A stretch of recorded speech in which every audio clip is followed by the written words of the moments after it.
Welcome to the Veterinary Rehabilitation Podcast, where we aim to help fellow veterinary rehab therapists increase their knowledge and elevate their practice. I'm Megan Kelly. And I'm Lloyd. Together, we bring you the latest insights, research, and information in the field of veterinary rehabilitation. This podcast is brought to you by Onlinepethealth, a leading continuing education membership for veterinary rehabilitation therapists. With Onlinepethealth, you will have access to a wide range of online resources to help you stay up to date with the latest techniques, advances, and trends in the industry. Our podcast features in-depth conversations with leading experts in veterinary rehabilitation. They share their own experiences and knowledge to help you improve your practice. Whether you're a seasoned pro or just starting out in the field, our goal is to provide you with the tools and the insights you need to succeed. So join us as we explore the exciting world of veterinary rehabilitation and help you take your practice to the next level.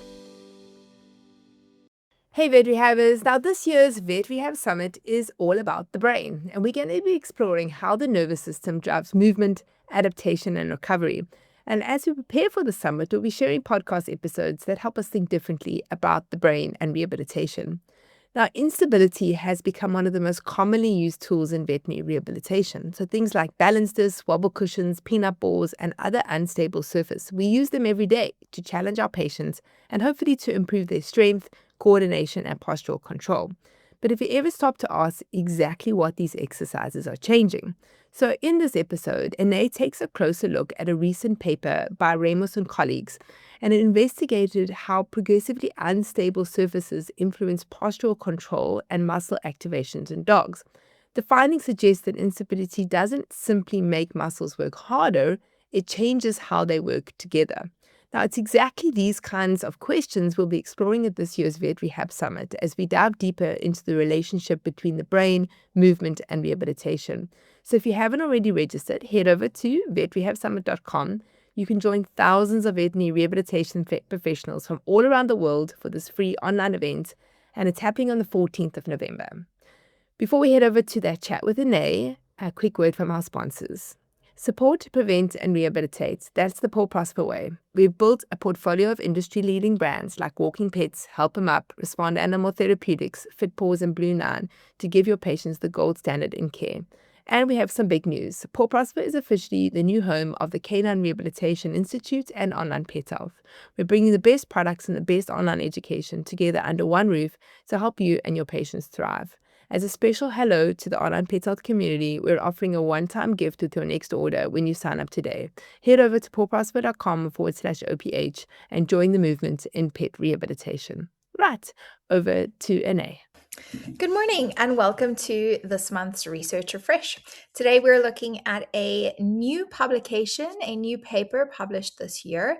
It is the effect of progressively unstable equipment used in canine fitness and rehabilitation on standing postural control and muscle activity. I'm sure you've seen this paper circulating already. It is quite exciting.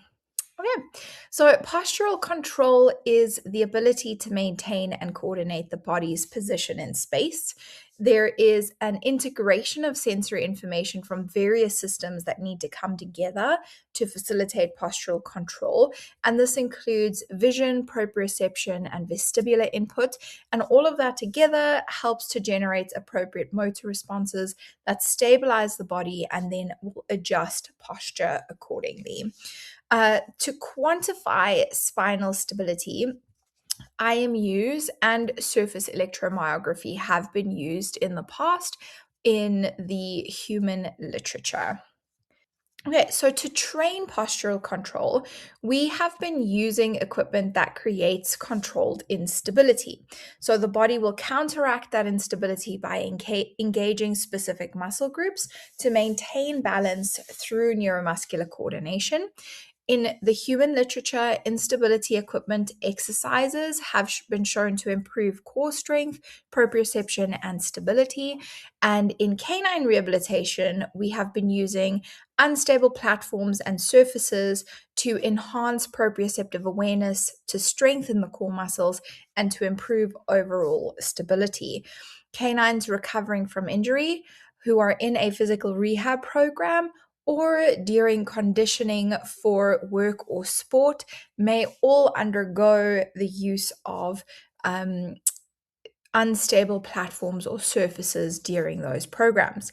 There is a need for objective, quantifiable data to understand how different unstable platforms will affect postural control in dogs. So the aim of the study was to provide, the primary objective of the study was to evaluate the effect of standing on 3 commonly used postural exercise platforms on the stability of the thoracolumbar and the lumbosacral regions and the muscle activity of stabilizer muscle groups in dogs. By utilizing IMUs to measure angular velocities in 3 anatomical planes and surface electromyography to measure the activity of key muscles, this study aims to provide objective data on the stability challenges posed by these platforms. Okay, so materials and methods. They performed a convenience sampling of dogs from a university group of dogs. And their inclusion criteria was that dogs were over 1 year old, that they weighed more than 13 kilograms, had a body condition score between 3 and 6 out of 9, and a muscle condition score of 3 out of 3. They were all Labrador retriever breeds, and they had prior exposure to both the exercises and the equipment that were being used. Exclusion criteria is the presence of osteoarthritis, hip or elbow dysplasia, and any behavioral conditions like anxiety or aggression that could have impacted their ability to participate in the study. The outcome measures that they used and how they placed them. So specific areas of the dogs were shaved for the EMG and IMU sensor placement. And then the sensors were attached with adhesives. So they followed a pretty standard protocol in terms of attachment, which they describe in detail, but we're not going to go all through all the cleaning and adhesives and. IMUs were placed on the midline of the thoracolumbar and then the lumbosacral region, and then those IMUs were used to assess sagittal, coronal, and transverse plane angular velocities. The EMGs were placed bilaterally over the main muscle belly of the biceps femoris, the epiaxial muscles, middle gluteal, rectus abdominis, and the triceps muscles. They included this table, which outlines exactly how they chose the position for each sensor and how they measured that and used the landmarks. Okay. Then they looked at 3 standing postural controlled exercises in a stacked stance position.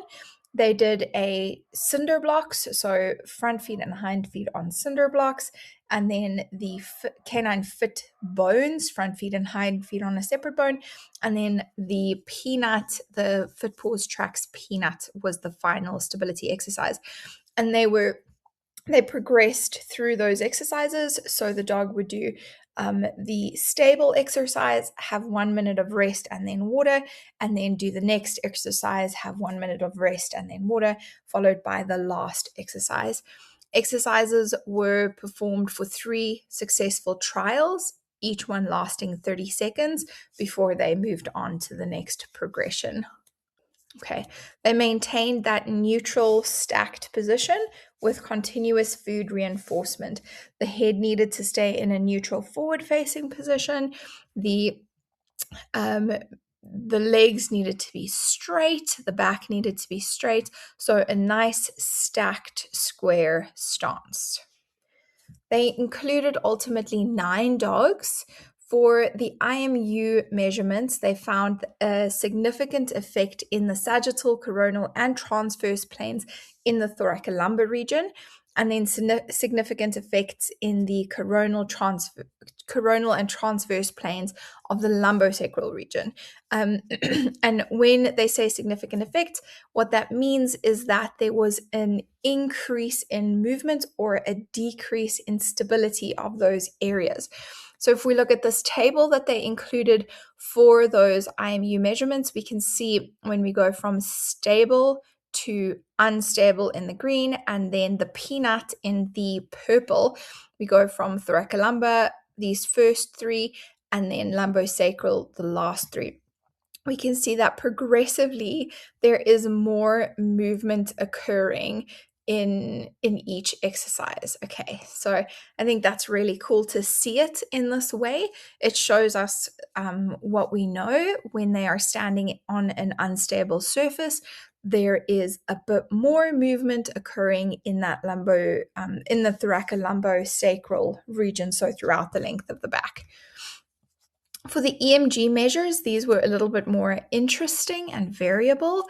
They pooled the left and right side data because there was no difference between the left and the right muscles, and there was no connection between one side and an exercise. So they were able to pull that data and have a little bit more to work with. The biceps fem, medial glute or middle glute, and the rectus abdominis activity showed a significant effect for the task or the exercise being performed. Bicep fem and medial glute activity had a significant reduction in the unstable stance compared with the stable stance. So that's very interesting, which then significantly increased on the peanut. Then no differences were seen between the stable stance and the peanut. So for rectus abdominis, we see a significantly greater activity on the peanut compared with stable stance, and no difference between the unstable stance and the peanut. So they included again this lovely graph that we can look at, and we're going to break these down muscle by muscle and go through them. But first have a look at the entirety of it. So we can see again, the blue is stable stance, the green is unstable, and then the purple is the peanut. And we have the average bicep fem and the peak bicep fem measurement, the average ip axial, peak ip axial, and then continuing on with that. So we can see if we compare all of our blue bars, right? So all of our stable stance surfaces, we have pretty variable activity, but it stays pretty high. So our bicep fem, let's look at peak forces, our biceps fem peak forces, ip axial peak forces, those are high in comparison with the other conditions. And then the middle gluteal, again, that's high in comparison with the other conditions. And the triceps is also high if we look at that stable surface. And then if we go to the unstable or to the peanut, so the most unstable surface, we can see this reduction in activation in both the average and peak bicep fem values, although it's increased between unstable and peanut. And then this progressive decrease in average ip axials, this progressive decrease in peak ip axials. So as the movement of the back is increasing with each of these conditions, the activation of the ip axial muscles is decreasing. What we do see is that rectus abdominis is increasing. So we have the ip axials decreasing, rectus abdominis increasing. So I think that's very interesting to look at. The average rectus abdominis is also increasing. Okay, so this really points us towards where we want to go when we're activating or when we want to target a specific muscle. Okay, so if we're thinking about our middle glutes, our ip axials, our biceps fem, we're going to want to keep the platform stable, right? We're going to want to keep a more stable platform and really engage those as the movers that they are. And then if we're wanting to deepen into our abdominal muscles, we switch to, or we progress to, more unstable surfaces. Potentially, this is still just the beginning of the study, and we need to look at these values more. We need to look at more muscles and compare them to one another, but this does give us some really cool information. So let's look more closely at biceps fem. Of course, I've included a picture for you from Canine Muscle Anatomy Simplified, the second edition. If you guys want that, let me know, pop me an email and I'll send you the link, or find us on Instagram. But okay, so these are the biceps fem values on their own, and we can see we can see again just that change from a stable surface where we actually have the most activity to the foot bones. So a semi-unstable surface where we have the least activity of those muscles, followed by a peanut where we have a little bit increased activity, but less than the stable surface. So I think that's very interesting. Okay, and then we can see here for our axial muscles, again, these values are decreasing as the surface is becoming more unstable. And we also saw as the thoracolumbar movement is increasing across the three planes of motion that they looked at. So our biceps femoris and axial muscles demonstrated a decrease in activity on both the unstable stance and peanut compared with the stable platform. This decrease in activation could reflect a redistribution of muscle activity away from the axials and the biceps fem when they're on an unstable surface.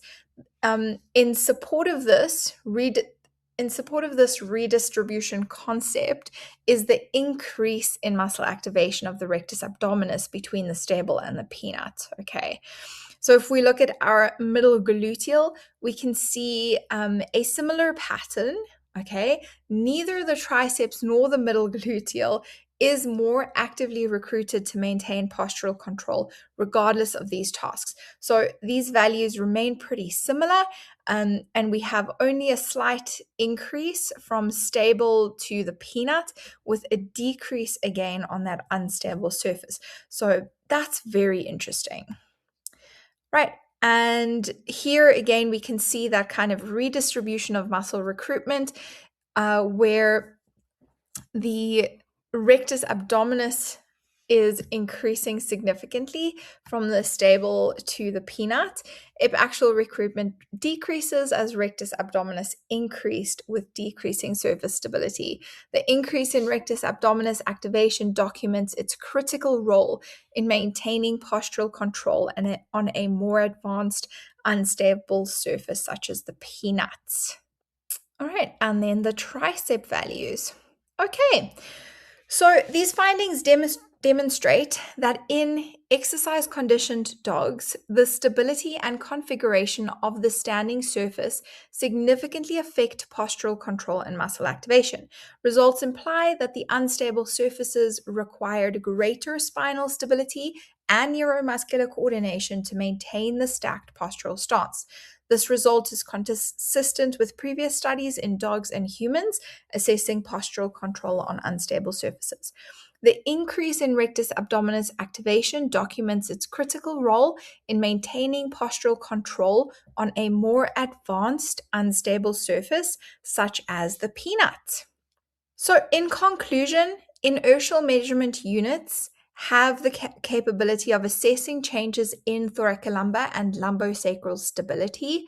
The IMU data demonstrated that there is a significant incremental postural challenge of the thoracic and lumbar spine between standing on a stable platform, an unstable platform, and a peanut. The data demonstrated that a dog standing in a stacked posture on a stable platform, unstable platform, and peanut demonstrate alterations of muscle activity, particularly the activation of the rectus abdominis on the peanut. These findings of muscular activity and spinal stability may be used as a guide to integrate both stable and unstable platforms in rehabilitation or fitness protocols in healthy dogs. Okay, I look forward to learning more and seeing what comes out of this research in the future. I would love to see how we integrate this information into our practices, how it will change and guide the selection of surfaces that we work on. If you want to take a deep dive into when to use stable versus unstable surfaces, I highly recommend looking for Jana Gams's webinar on the subject in your members portal. So it is in here. Just search for Jana Gams, or you can search for stable versus unstable, and you're going to find that very good webinar. I hope you enjoy it. All right, guys, have a great day. If you enjoyed this podcast, please hit the subscribe button so you get notified every time I load a new podcast. I'm here every week talking to vet rehab therapists from all over the world about all things vet rehab. A big thanks to our sponsor, Paw Prosper. Their sponsorship allows us to be able to give this podcast to you for free. So go and check them out at pawprosper.com. And also don't forget to bookmark the next Vet Rehab Summit on Saturday, the 14th of November, 2026. Come and be a part of the world's largest online veterinary rehabilitation conference created specifically for you, the vet rehabber community. Onlinepethealth members get VIP complimentary access to the Vet Rehab Summit. For more information about continuing education for vet rehabbers, you can go to onlinepethealth.com.